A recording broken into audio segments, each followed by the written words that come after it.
আপনাদের সবাইকে স্বাগতম পুনম প্রবীর ব্লগ চ্যানেলে। আজকে আবার চলে এসেছি নতুন আরেকটা ভিডিও নিয়ে। আমরা আজকে ঘুরতে এসেছি কলকাতা থেকে প্রায় 21 কিলোমিটার দূরে স্বামীনারায়ণ টেম্পেলে। এই স্বামীনারায়ণ টেম্পেলে কিভাবে আসবেন, কোথা থেকে গাড়ি ধরবেন, সব কিছু তথ্য আপনাদের কাছে তুলে ধরবো এই ভিডিওর মাধ্যমে।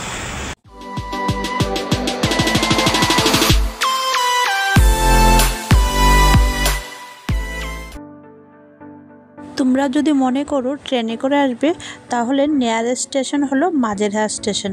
যে কোনো স্টেশন থেকে ট্রেন ধরে মাঝেরহাট স্টেশনে চলে আসতে পারো। ওখান থেকে বাস পেয়ে যাবে স্বামীনারায়ণ টেম্পেলের। আর যদি মনে করো শিয়ালদা থেকে আসবে, তাহলে 235 নম্বরের বাসে করে আসতে পারো, সোজা স্বামীনারায়ণ টেম্পেলের সামনে নামিয়ে দেবে। যদিও আমরা ট্যাক্সি বুক করেছিলাম, ট্যাক্সি করেই স্বামীনারায়ণ টেম্পেলে এসেছি। তোমরা চাইলেও ট্যাক্সি করে আসতে পারো।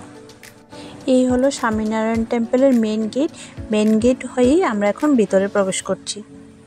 এই মন্দির খোলার সময় হলো সকাল 7টা থেকে দুপুর 12:30 পর্যন্ত, আবার বিকেলে 4টায় খোলা হয়, রাত্র 8টা পর্যন্ত খোলা থাকে। এই হলো মন্দিরের ভিতরের পরিবেশটা, ভিউটা খুব অসাধারণ লাগছে দেখতে।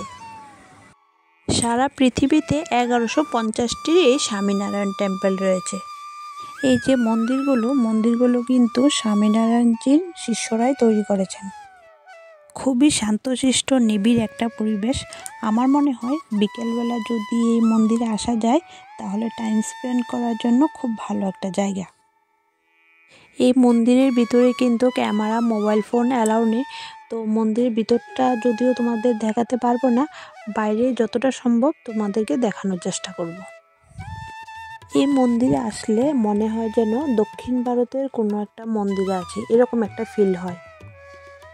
মন্দিরের ভিতরে যেহেতু ফটোগ্রাফি অ্যালাউ নয়, তাই দুটো মন্দিরের মধ্যে একটাও ভিতরের অংশটা দেখাতে পারলাম না। একবার উপরের মন্দিরে উঠলে দর্শন করার পর একই পথ ধরে নিচের মন্দিরটাও দর্শন করা যায়। নিচের মন্দিরে রয়েছে স্বামীনারায়ণের সোনার মূর্তি। আপনি চাইলে স্বামীনারায়ণের সোনার মূর্তিটাকে স্নান করাতে পারেন, 50 টাকা টিকিট কাটতে হবে। মন্দিরের ভিতরে পাথরের গায়ে গায়ে খোদাই করা আছে বিভিন্ন দেবদেবী ও ঋষিমণিদের মূর্তি।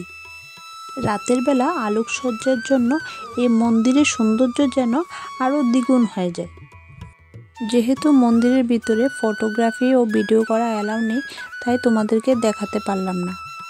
এরকম একটা অপরূপ দৃশ্য তোমাদেরকে দেখাতে পারলাম না, খুবই খারাপ লাগছে।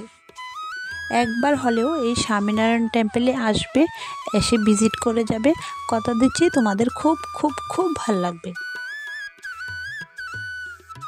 এই মন্দিরে কিন্তু অন্নভোগেরও ব্যবস্থা আছে। তোমরা চাইলে পার হেড 140 টাকা করে টিকিট কেটে অন্নভোগের প্রসাদও গ্রহণ করতে পারো। আর হ্যাঁ, এই মন্দিরে কিন্তু একটা গোশালাও রয়েছে।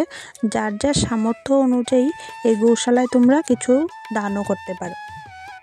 যদিও আমরা গোশালার দিকে যাইনি, তাই তোমাদেরকে গোশালাটা দেখাতে পারলাম না। আমাদের হাতে সময় কিছুটা কম ছিল, তাই এটা স্কিপ করলাম। তো ভিডিওটা আর বড় করছি না, আজকের ভিডিও পর্যন্তই। দেখা হচ্ছে আবার নেক্সট ভিডিওতে। ততক্ষণ পর্যন্ত সবাই ভালো থাকবে, সুস্থ থাকবে। যদি আমার ভিডিও ভালো লেগে থাকে তাহলে লাইক, কমেন্ট আর শেয়ার করবে। আর যারা আমার চ্যানেলে নতুন, তারা অবশ্যই আমার চ্যানেলটাকে সাবস্ক্রাইব করে পাশে থাকা বেল আইকনটা ক্লিক করে দেবে। Tata, bye bye, take care.